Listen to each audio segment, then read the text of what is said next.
লুইটখন যেতিয়ালৈকে থাকিব জুবিন গাৰ্গো থাকিব ভূপেন দাও থাকিব সেই আশাটো আমি সদায় ৰাখোঁ লুইট কেতিয়াও নুশুকাই যিদৰে জুবিন গাৰ্গৰ অৱদান আমাৰ মাজৰ পৰা নুশুকাই বা নেহেৰাই আমি সদায় লুইটখনৰ দৰে জীৱন্ত অৱস্থাত জুবিন গাৰ্গক আমি পাই থাকিব লাগিব মই আমাৰ এই অনুষ্ঠান আৰম্ভণি কৰোঁতে কিছু কৈছিলোঁ যে আমি আজি শ্ৰদ্ধাঞ্জলি দিছোঁ আজি তেওঁৰ প্ৰতি আমি সন্মান জনাইছোঁ কিন্তু এই সন্মানটোৰ তেতিয়াহে মূল্য থাকিব যিদিনালৈকে আমি জুবিন গাৰ্গক অসমীয়াই সদায় জীয়াই ৰাখিব পাৰিম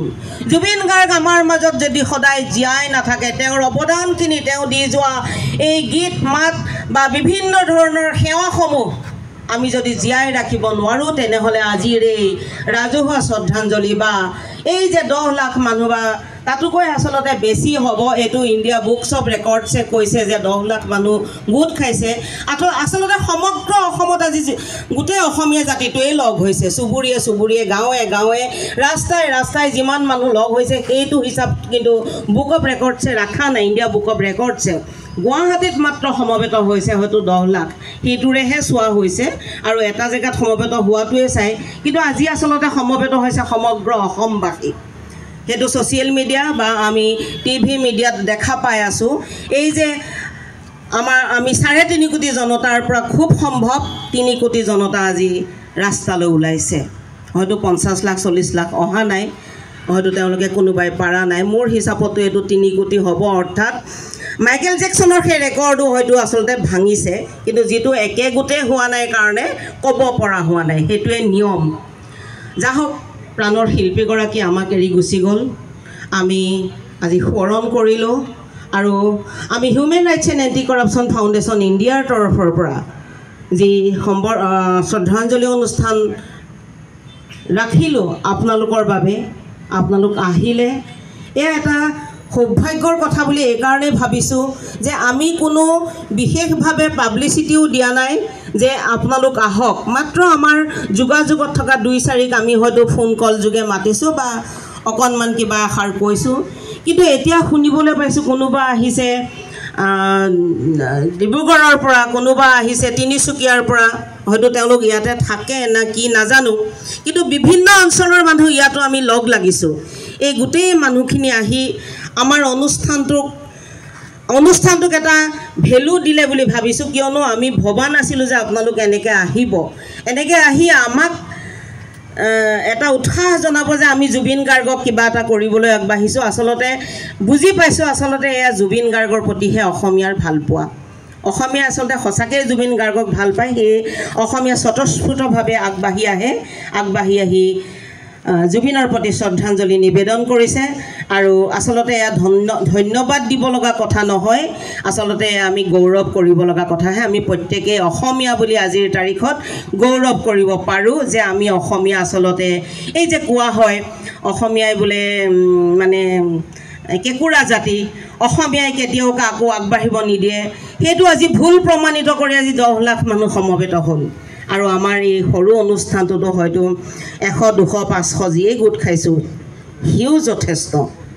যথেষ্ট এই সৰু যে ঠাইখনত মানুহখিনি যে আহি যে গোট খাইছে প্ৰত্যেকেই যে মনৰ ভাৱ প্ৰকাশ কৰিছে কোনোবাই গাইছে কোনোবাই চকু পানী টুকিছে ইয়াতকৈনো আৰু লাগে কি আমাক আমি জুবিন গাৰ্গক বিচাৰিছোঁ তাৰমানে আমাৰ অন্তৰেৰে আমাৰ অন্তৰখনে বিচাৰিছে যে জুবিন তুমি গুচি গৈছা কায়িকভাৱে গুচি গৈছা তুমি কিন্তু তুমি আমাৰ মাজত জীয়াই থাকিবা তোমাৰ কৰ্মৰ দ্বাৰা তুমি দি যোৱা তোমাৰ গীতৰ দ্বাৰা তুমি দি যোৱা তোমাৰ সেৱাৰ দ্বাৰা তোমাৰ অৰিহণাৰ দ্বাৰা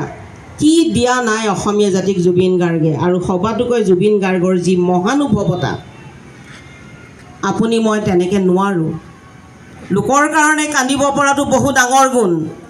আপুনি মই ঘৰত হয়তো কান্দিছোঁ আজি হয়তো জুবিন গাৰ্গ গুচি গৈছে কাৰণে কান্দিছোঁ কিন্তু ৰাস্তাত পৰি থকা ভিক্ষাৰীটোৰ কাৰণে যিদিনা আমি প্ৰত্যেকেই কান্দিব জানিম সেইদিনাহে আমাৰ মানৱ জীৱন সাৰ্থক হ'ব সেইটো কিন্তু আমি খুব কম সংখ্যক মানুহে কৰোঁ মই ক'ব যোৱা নাই কোনোৱে নকৰে অকল জুবিন গাৰ্গে কৰে কিন্তু এই কথা ঠিক যে ৰাস্তাত পৰি থকা ব্যক্তিজনৰ কাৰণে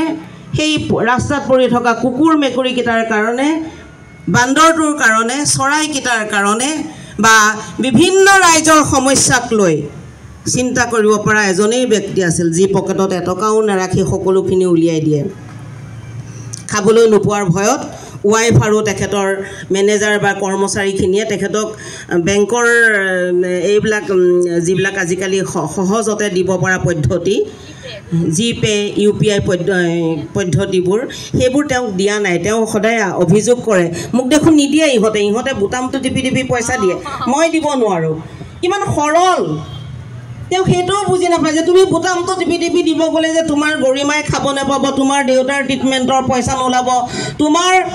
ঘৰখন নচলিব তোমাৰ ইলেক্ট্ৰিচিটি নচলিব তোমাৰ চৰাইকেইটা তোমাৰ বান্দৰটোৱে খাব নাপাব সেইটো কিন্তু ভাবি নাচায় কাৰণ তেওঁৰ হাতত যদি থাকে সেই পইচা দিয়াৰ ব্যৱস্থাটো তেওঁ 5,000 10,000 50,000 কৈ দি তেওঁ চব উৰুৱাই দিব